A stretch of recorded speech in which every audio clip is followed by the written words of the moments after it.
Dear colleagues, we are waiting for the President of the Assembly. Actually, the session is still going on, and he will be in 5 minutes. So we are about to start.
dear colleagues, dear friends, defenders of freedom and democracy. Many thanks to all of you for coming today to this event. You know, to be honest, my family and friends quite often joke that this assembly is almost my second home.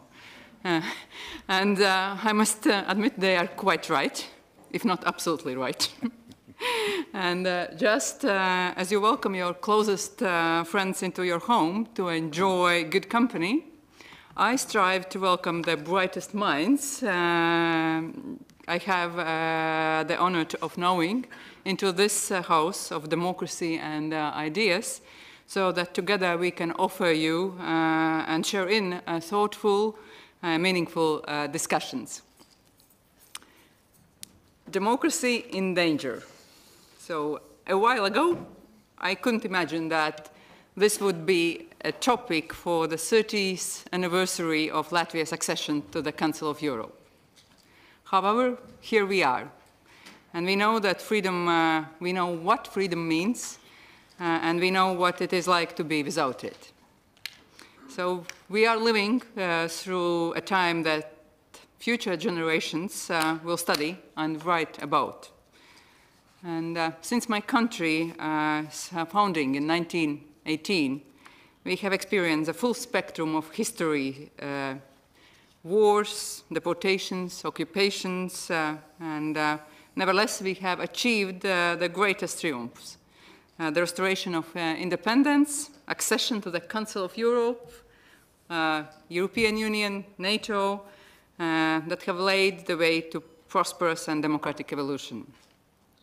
And not long ago, we believed and hoped that the horrors of the past belonged to history, never to return.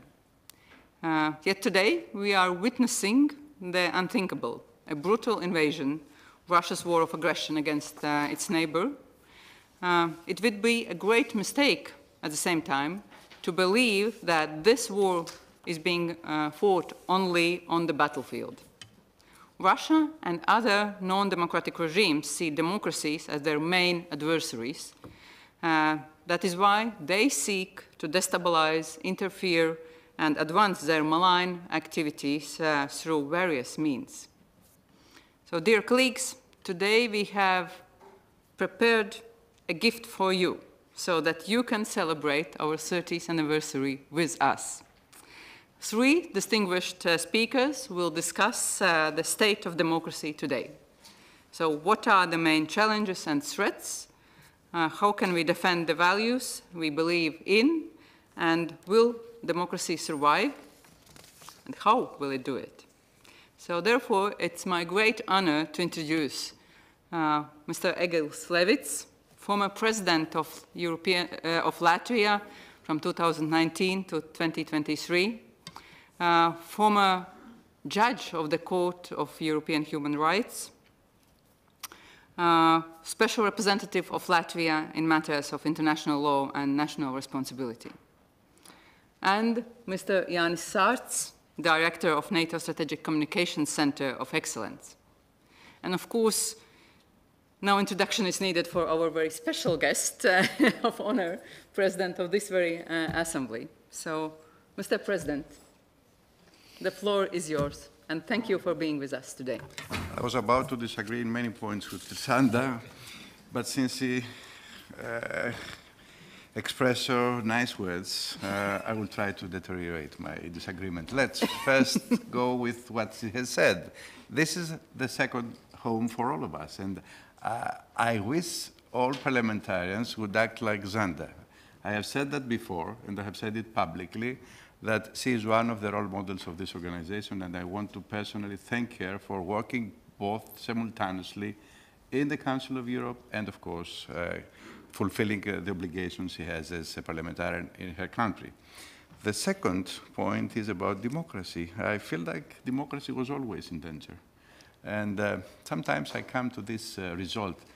Is it when it is in danger, that democracy can thrive again? But this is a question to be answered maybe from historians in the future. Since I mentioned history, and for those who know me, they know that I love history, I want to tell you that throughout history, states have employed various tactics to undermine one another, from poisoning prominent political figures to financing hostile groups and infiltrating representative communities. However, new technologies have elevated these tactics to unprecedented levels. Interference is no longer confined to physical acts or covert operations. It now takes place in the psyche of the public. Psychological warfare, amplified by technological advances, seeks to influence perceptions, manipulate emotions, and divide societies from within. This form of subversion aimed directly at democracy itself often occurs openly under the radar of public scrutiny. It is disguised as a legitimate discourse, making it all the more difficult to detect and counter. We are witnessing a troubling trend. A growing number of democracies are in retreat, while authoritarianism is on the rise globally.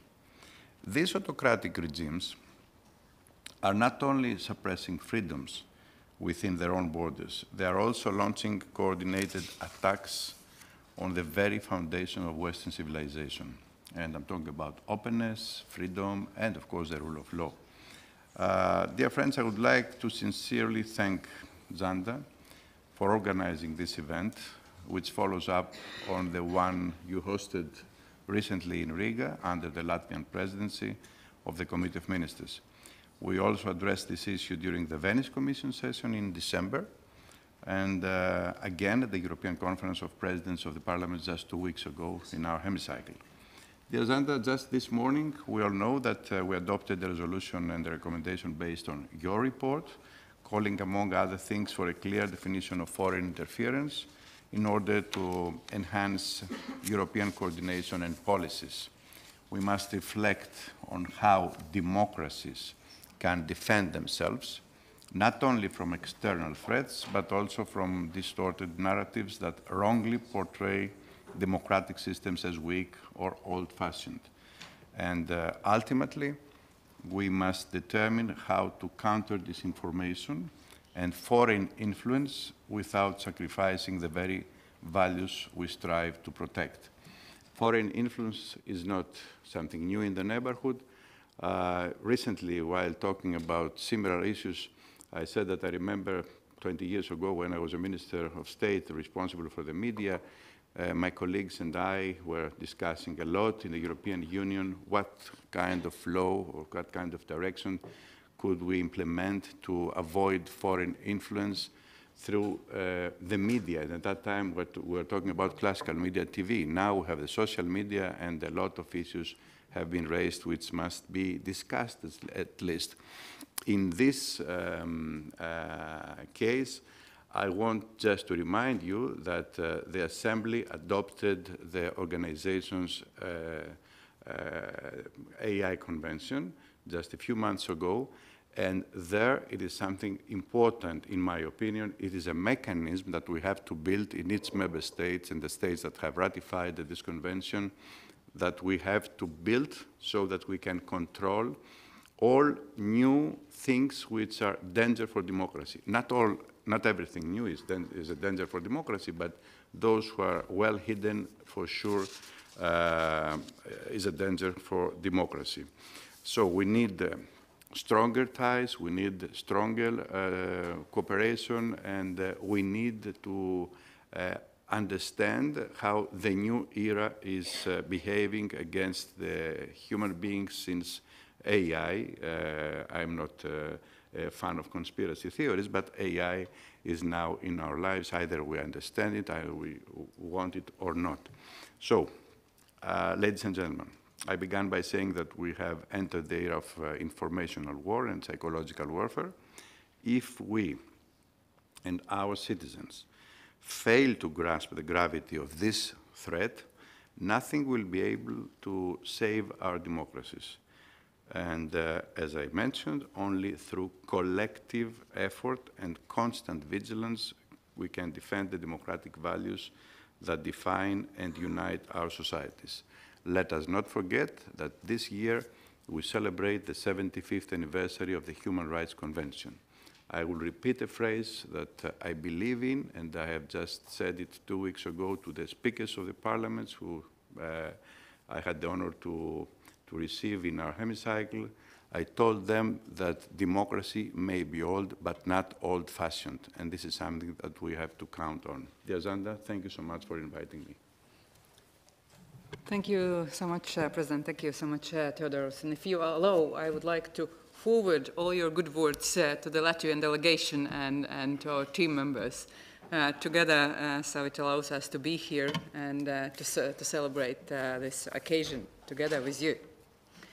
And now, as we continue, I would like to turn to the President Levits, and it wouldn't be too loud to say that you truly are a fighter of freedom, given your special role in restoration of Latvia's independence. At that time, people knew what they were fighting for. So in today's world, we have, to some extent, become accustomed to a prosperous lifestyle and have forgotten how things were back then. So we are used to have freedom of speech and freedom of assembly. But nevertheless, right now we are witnessing attacks from non-democratic regimes against us, and especially now we have to stand strong in the face of these attacks. So core values that have underpinned the prosperity of Western civilization for decades, openness, equality, and fairness, are now being actually weaponized to undermine democracy. Therefore, my question would be, is there a recipe how to defend our democracy? So is the principle of self-defending democracy still relevant today? Thank you very much. Of course, we should think about defense of democracy.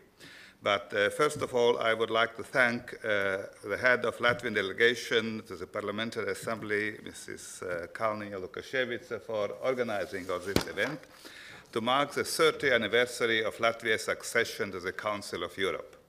I was also here 30 years ago in Strasbourg, in this building, to take part in the official admission ceremony.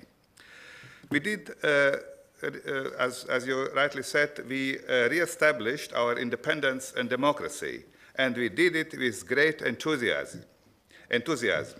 After the collapse of the Soviet-Russian Empire, there was a spirit of optimism in Europe and beyond in many parts of the world. This feeling also prevailed here in the Council of Europe building during Latvia's admission ceremony. Today we are witnessing an attack on democracy both from outside and from within. At this very moment, democratic Ukraine, a member of Council of Europe, is fighting against the military attack of an autocratic imperialist Russia. At the same time, in many democratic states, we are seeing the rise of political parties that question the core values of democracy. Some democratic states are moving towards majoritarian autocracies. Majoritarian autocracies, I think this is a right notion in order to describe deterioration of democracy. It's not still autocracies, but something in between. And also some member states of the Council of Europe are facing these challenges. But in addition to these problems, which I would call classical problems of democracy, you said already, Mr. Rusopoulos, that democracy was always in danger. We are now facing new dangers for democracy. It is a danger of covert manipulation of public opinion with the help of digital technology. Those who want to overcome democracy have discovered the most vulnerable spot of democracy. And this is the public forum, the place where public opinion is formed. Nowadays, this public forum, the agora, is the social media. Social media platforms are built on a technological infrastructure that inherently enables the manipulation of public opinion.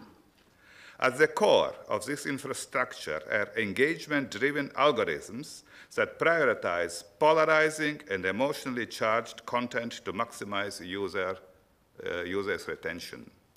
This design fosters the rapid spread of misinformation, creates filter bubbles that undermine democratic discourse.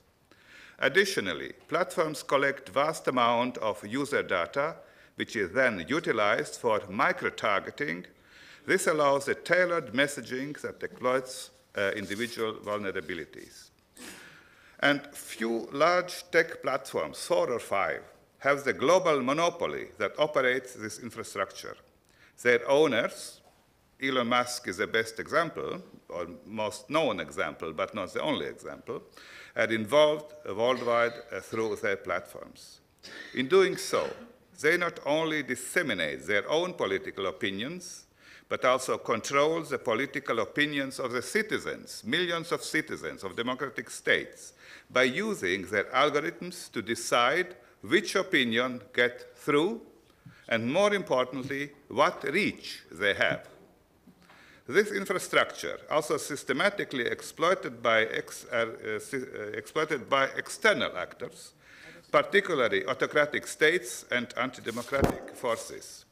This system, consisting of platforms' digital infrastructure, targeted control by its owners, and external manipulation, creates a synergetic ecosystem of influence that undermines democratic processes, in particular the elections. The democracy has so far established already political and legal mechanisms to ensure the integrity of elections. Important elements for this have been developed by the Council of Europe, by the European Court of Human Rights, and the Venice Commission. But now is a time to extend this defense mechanism also to cover the new threat to the integrity of democratic opinion building. As a unique international organization of democratic states, the Council of Europe is particularly appropriate to this task. Democracy is a complicated system of rules of principles, and they are constantly evolving. The understanding of democracy today is different from 50 years ago or 100 years ago. This applies also to the principle of self-defending democracy. 100 years ago, there was no such defense mechanism for democracy. 1933, this allowed Hitler to come to power by democratic means and then immediately destroy democracy. His propaganda minister Goebbels later mocked the naivety of the well-meaning Democrats. I quote, "This will always remain one of the best jokes of democracy, that it provided its deadly enemies with the means by which it was destroyed." End of quote. Ladies and gentlemen, we should not repeat this mistake. In response to the pre-war democracy's inability to protect itself, the principle of self-defending democracy was introduced in Germany and other countries after the Second World War. In America, the term militant democracy is used. In German languages, wehrhafte Demokratie. However, in view of the new dangers, this principle must now be reconsidered and developed further. A few months ago, the Romanian Constitutional Court annulled the first round of the presidential elections. The candidate who received the most votes was found by the Constitutional Court to have been illegally supported by an aggressive autocratic third country, Russia, with the help of social media. Basically, this case is about the integrity of democratic formation of public opinion. But was the Romanian Constitutional Court allowed to annul the elections? In this context, I am grateful, especially for the Parliamentary Assembly and its President Rusopoulos, for bringing this case or this issue to the attention of the Venice Commission. As a result, the Venice Commission submitted a report on 27th January this year. For the first time, it provides a set of principles as to when an election can be annulled if the integrity of public opinion building has been violated. The hurdles for this are rightly set very high. Furthermore, the legal scholars and the courts should be develop this principle into an effective instrument for defense of the integrity of democratic opinion building. At the beginning of May, the World Law Congress will take place in Santo Domingo, which will be attended by constitutional and supreme judges and legal scholars from all over the world. I will organize there a discussion on this issue also there. But I would like to emphasize that it is primarily up to politicians to prevent such cases. The courts can maybe correct, but to prevent it is the task for the politicians in order to have appropriate legislation to do it. Ladies and gentlemen, Latvian society recognizes this new danger at an early stage and has developed a certain resilience to this. A certain resilience, but it is not enough. The Latvian Constitutional Court has also developed some legal approaches which were helpful for the Venice Commission. As an active member of the Council of Europe, Latvia contributes to the common European efforts to create new approaches to an effective defense mechanism for democracy. Especially in these difficult times, in the times of crisis of democracy, we all must defend our way of life in freedom and responsibility, our democracy. Thank you very much. Thank you, President, so much for these substantial remarks and explaining a lot of us. And I believe that colleagues will be ready to come in with their questions and comments soon. But at this moment, I promised to President Theodoros that I will explain that he had a previous appointment, official ceremony with Prime Minister of Andorra on the agenda, and warned us already well before that I will leave 1:30. So he wishes us a good discussion. Without further ado, I now turn to our friend and colleague, and some of you know already Mr. Sārts from a committee of political affairs when we prepared the report on foreign interference. But Mr. Sārts, you are someone who is truly invested in new technologies, artificial intelligence, and of course the business of countering disinformation. So sometimes it seems incredibly difficult to adapt to the changes that AI and emerging technologies bring. Totalitarian regimes relentlessly attack, employing social media campaigns, subversions, and sabotage to weaken democratic institutions.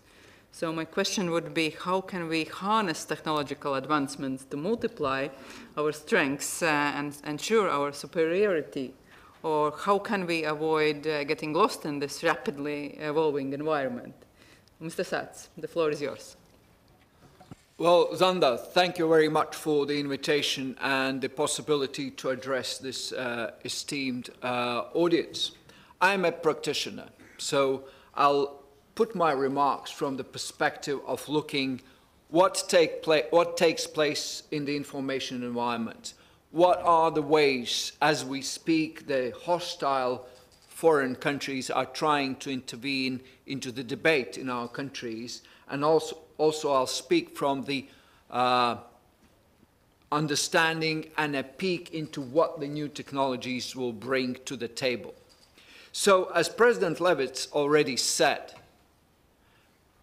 the core backbone of every democracy is exchange of information, which means exchange of ideas, debates, arguments, agreements, disagreements that lead us to the common idea, common direction, common thought. But every time we kind of think of that as a foundational element, missing the idea that actually the way information travels is of huge essence. And if history is a teacher, we should have learned every time there is a change the information travels, there is an effect on the way we do democracy. Think of a printing press, radio, TV. So it should have not been a surprise to us that rise of social media would change the way democracy works. But what happened? We thought that would be just a nice way to get in touch with our long-lost schoolmates from years long gone by, and will have no effect on the way we exchange information. 10 years since that time, we've proved utterly wrong. Now we're facing multiple ways how different hostile parties tried to intervene into our democratic process to harm that, most notably in elections. And they've never ceased since 2015 onwards, primarily using social media as the means and vehicle to have that intervention.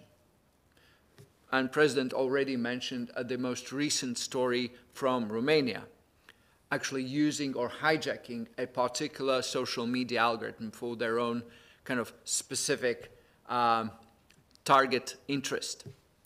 But what I'm trying to say, it took us almost 7 years to realize what kind of change is happening and what to do about it.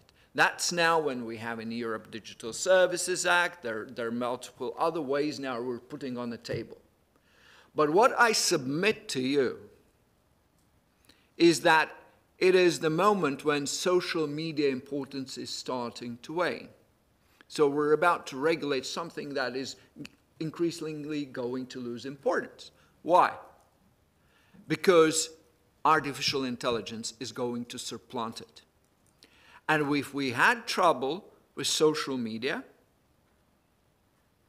then if we can't manage artificial intelligence, that trouble will be 10 times more. Just think of some of the kind of fundamentals right now. The most known AI model, ChatGPT, OpenAI, not even the most kind of recent model, but Model 01 is tested how persuasive it is. There's a metrics, there are different kinds of methodologies. One of those methodologies, change mind view, it's called, shows that persuasiveness of those models is at the level of 81 percentile point, which is it's better at persuasion than 80% of humans. 80% of humans are not as good as persuading than this AI. Well, you might say, oh, probably they're kind of getting it too far.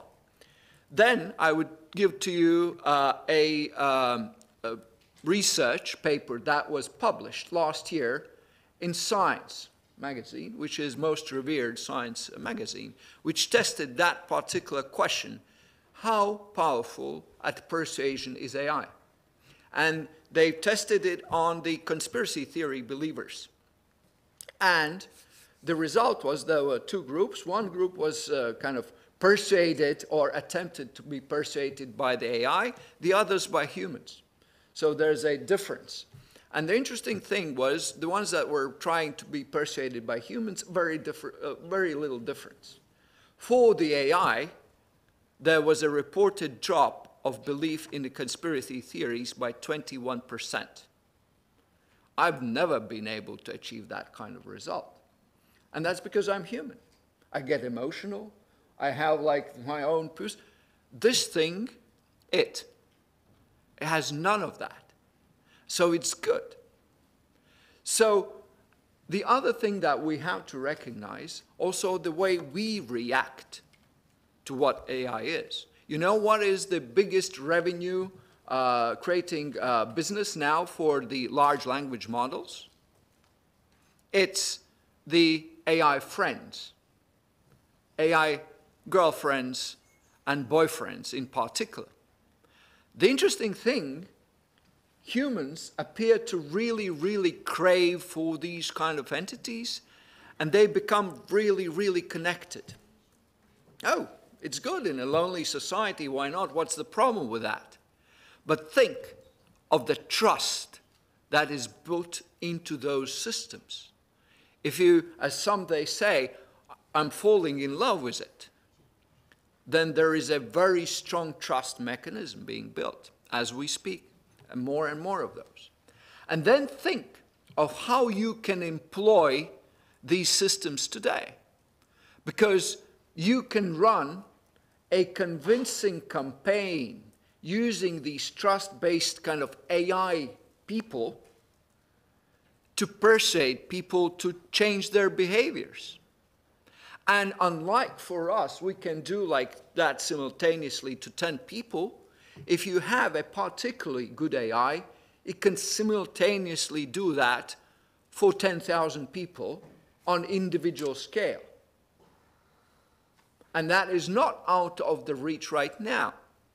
What I think will happen in the future, when the AI agents come in, they will have a capability by the specific direction of the one that has that AI to actually analyze the audience, come up with a strategy, create networks of how to disseminate that strategy and narratives while having a conversation based on these narratives, tete-a-tete conversation, not only messaging but phones and etc., across audience of tens, hundreds of thousands of people simultaneously, 24/7 if necessary, over the scope of the years until the result is reached.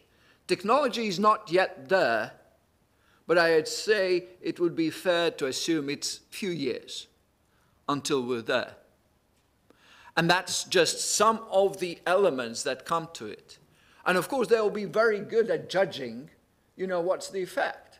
Because one of the things these AI are really, really good at, they're reading your response, your emotions, in your face, in your language you've written. So there'll be a very good feedback loop. So that is where technology is going. The question is, are we repeating the same mistake as we did with the social media, let it go as is? Or we decide that there is a way we can shape that technology in a way that supports the aims and values and principles of what is democratic system. And that is where I think there is a hope and possibility. Because as much as it can do harm, it can also be the system that kind of corrects these kind of vices that the social media has brought to it. So what is the way forward? The kind of commercial sector believes we're all ending up with our own AI assistants. They'll do our scheduling, our shopping, etc., but increasingly it will also bring all the information to us.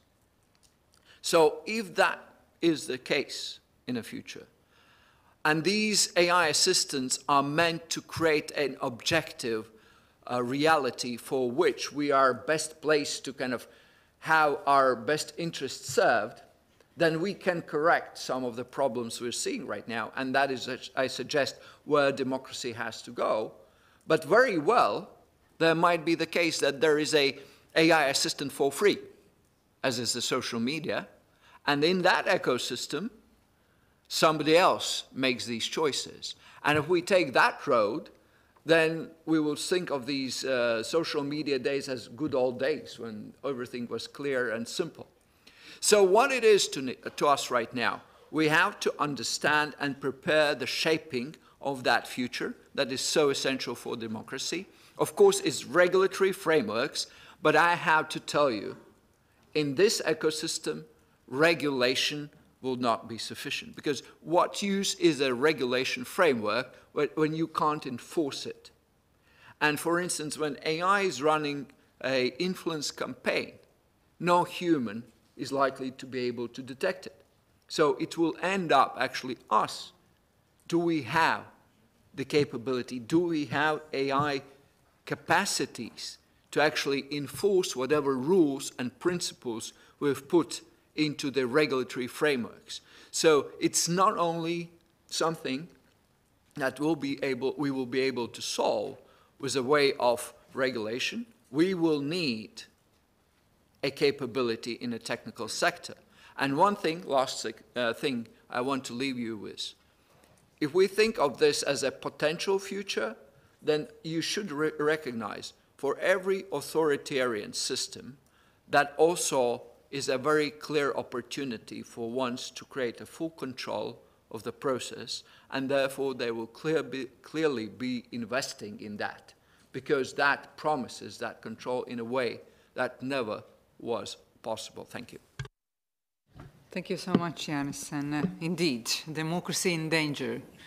And if we are used to talk about the two sides of a coin, it seems that this time we have two sides of a sword attacking the democracy. The majoritarian autocracy is mentioned by President, and the non-emotional AI capable of manipulate our emotions and beliefs. So we have to do something. So dear colleagues, we still have a quarter of hour for discussion. I will open the floor for your comments and questions. And if I see how many of you are willing to jump in, then we can decide, take it one by one or several together. So, okay, maybe we start then with three of you, and then I think also the colleagues will continue. Evgenia, you were the first. Thank you, colleagues. Extremely interesting exchange, and I actually want to comment or even ask a question on the last speaker, because I also believe that we're in big trouble if we're looking on the platforms. All of them are either from Russia, China, and United States, which is quite worrying as well. And then the AI tools, none of them are from our region, from Europe. And actually, even if we want to develop it, we need data centers. We need the storage, clouds to store all the data. Do we have them? Are we preparing? No. And my question is, I don't know whether you can answer, but are existing regulations in EU that are restricting AI also a benefit or like allow to develop AI tools that actually could be used to find fake and propaganda content, to, you know, because obviously human eyes and minds will not be able soon to detect the deepfake. And deepfake, it's something that we're going to use, not we, but they're going to use on our elections. And that will be a big trouble. Thank you. Thank you so much. We continue with you, and maybe for the sake of our guests, if you could introduce yourself. So, Lisa Yasko, member of the Parliament of Ukraine, also working in political committees. So I'm very happy that we often have many discussions with Zanda's work, and one of them is in a hemicycle on a foreign interference. That is also a topic of this conversation. I do have two comments which include questions. So the first question is about artificial intelligence. So I just read recently that there is already research that shows that people who are using artificial intelligence become very fragile. They have more panic attacks. Because very often they start treating artificial intelligence, ChatGPT, as their friend. I would like to ask Jānis on what actually can we do about it, because of course that would be a great tool for state control and in different hands. But and the second question I want to address to the President Levits about early warning to detect threats to democracy. This is the report that I'm working on, and we actually are looking more on the current monitoring mechanisms that exist. We have different indexes of democracies. We have things that we are working here in the Council of Europe, but maybe you could give more your inputs on what do you think would be helpful to detect at the early stage that threat, not when it's too late. Thank you. Thank you, Lisa. And please. So thank you. Let me introduce. I'm Marijana Puljak. I'm a member of Croatian Parliament, but I'm also an IT engineer. So I was working 25 years in IT before becoming the parliamentarian.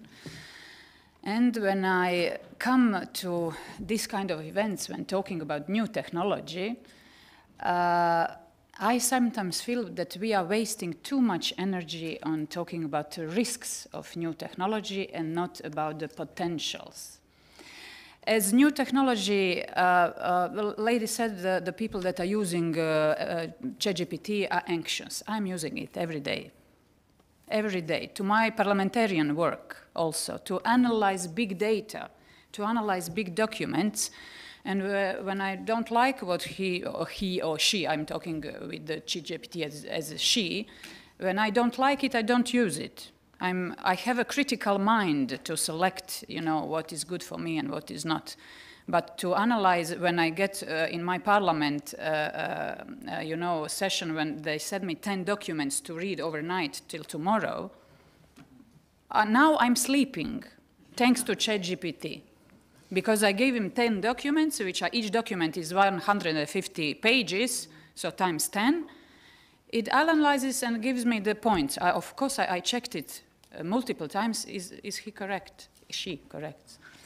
So let's talk, because you know the word that says Europe is regulating and everybody else is innovating. Let's show them that we can do both. Of course, we need regulation, but we need to innovate.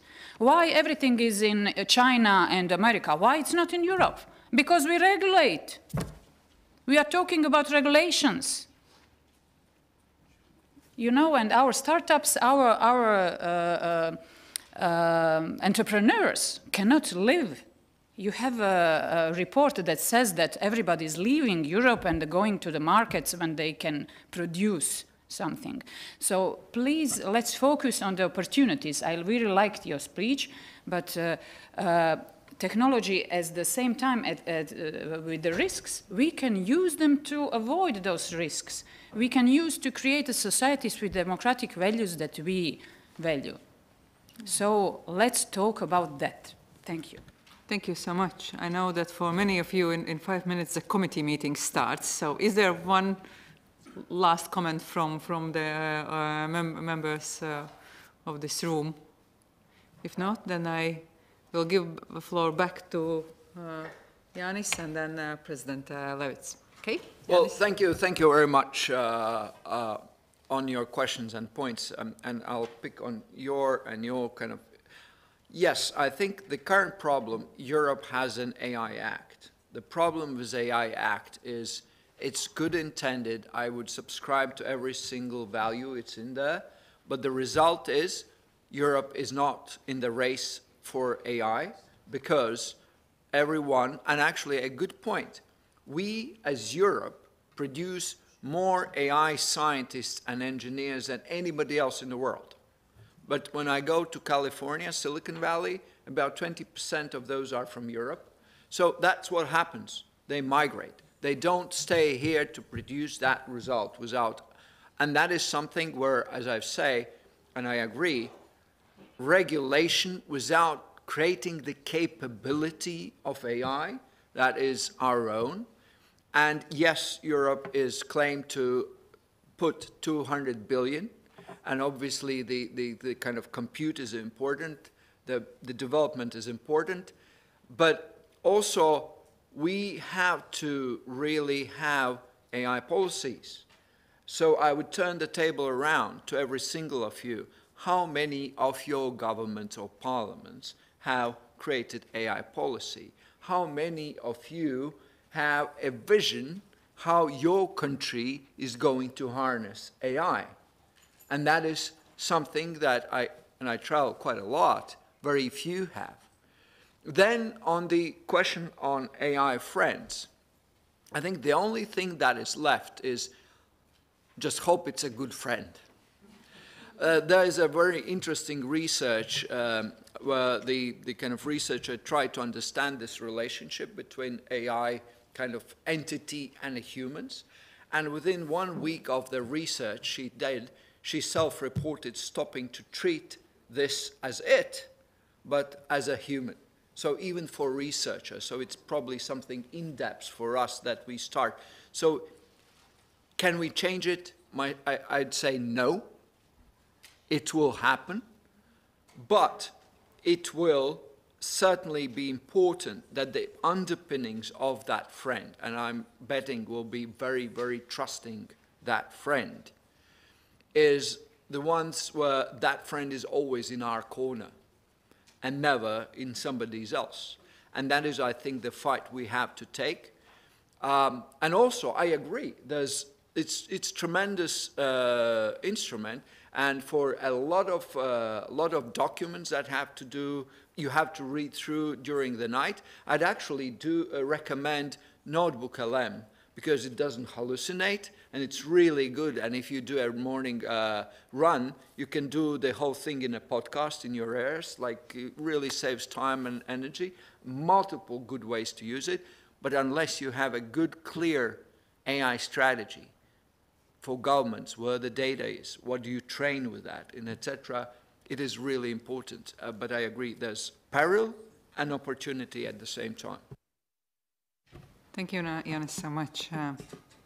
President Levits. Yeah, thank you.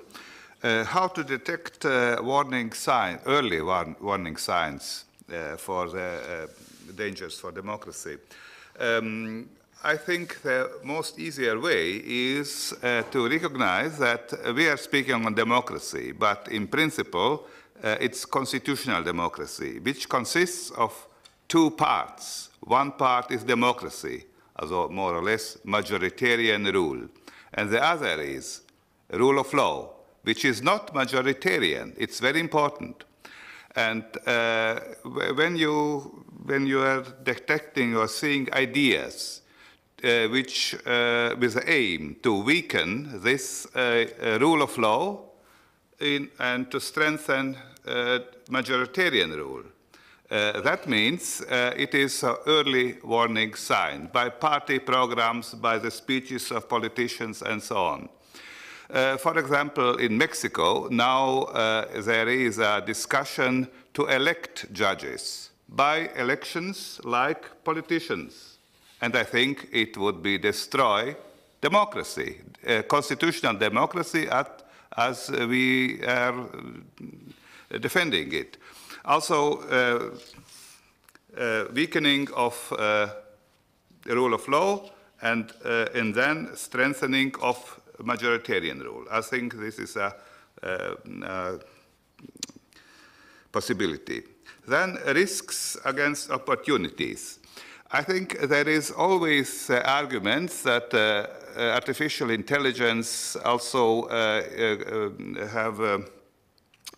giving to us different opportunities, for example, to recognize an early stage on the photographs cancer. So it is so, and I think it should be used. It is also used, but we are as persons, as individuals, never politically and ideologically neutral. And also, artificial intelligence is not neutral. It's always ideologically and politically biased. And the problem is, by democracy, that we want to have human democracy, that our bias, our ideology, our political aims are going forward, and not the ideology or the ideas of artificial intelligence. It's a choice whether we are managing democracy or artificial intelligence is managing democracy. And this is a risk. And not only the risk, it is real as one part of the artificial intelligence. And the problem is whether we are ready to accept this risk, to give up the management of democracy to artificial intelligence. Is our decision at the moment, for example, whether we are ready to accept to give up this management. For example, we have accepted 100 years ago the victims, social acceptance, the victims of traffic accidents. There was a choice to forbid traffic with cars, because there's always traffic accidents and many thousands of deaths. But we are saying socially, yes, we are accepting. We want to have cars. This risk is accepted. And the problem now is, or the question is, whether now we are ready to say, okay, like we accepted the victims of the cars, we would accept that artificial intelligence will manage and will lead our democracy. And so you should ask the colleagues whether we are ready to accept that, and many of them will say, no, we want that not. And then, of course, we should think how to avoid these negative effects. Regulation is the basis, but as colleague Sārts said, it is not enough. It is necessary to have also the real means how to realize these regulations, and again, artificial intelligence. Also, and there would be, I assume, a competition like by viruses in internet. Also, there would be development of so to say, the good hackers and the bad hackers. There would be always a competition with good artificial intelligence, which are saving our democracy, detecting the hidden campaigns, for example, political campaigns for the elections, and the others which want to use artificial intelligence to realize their goals. And I think this is but at the moment, we should think about also to develop the good artificial intelligence in order to detect such kind of influence of artificial intelligence, used especially by anti-democratic forces and foreign countries in order to influence our democratic decisions, which we cannot so easily recognize that their source is outside our democracy. Thank you. Thank you so much. Thank you to both our brilliant speakers. And I think it's quite symbolic that we are definitely in a deficit of time to continue this discussion right now here. But we are also in a deficit of time to defend our democracies and to prepare the shields for our democracies. So yesterday we had a meeting at the framework of the NB8 delegations, and we agreed to continue to work under this title, Democracy in Danger, also to work on a possible regulations or actions or further policies, both nationally and internationally. And we hope to be able also to come with some proposals to you later this year. Allow me to say many, many thanks to all of you who participated here, to all of you who listened online, and for those we are here in this house, I invite you to continue to celebrate with us the 30th anniversary of Latvia's accession to the Council of Europe, and participate in an official ceremony that will be held on Thursday at 1 o'clock in front of the hemicycle. And thank you so much for today. Thank you, dear colleagues. And a round of applause to our speakers.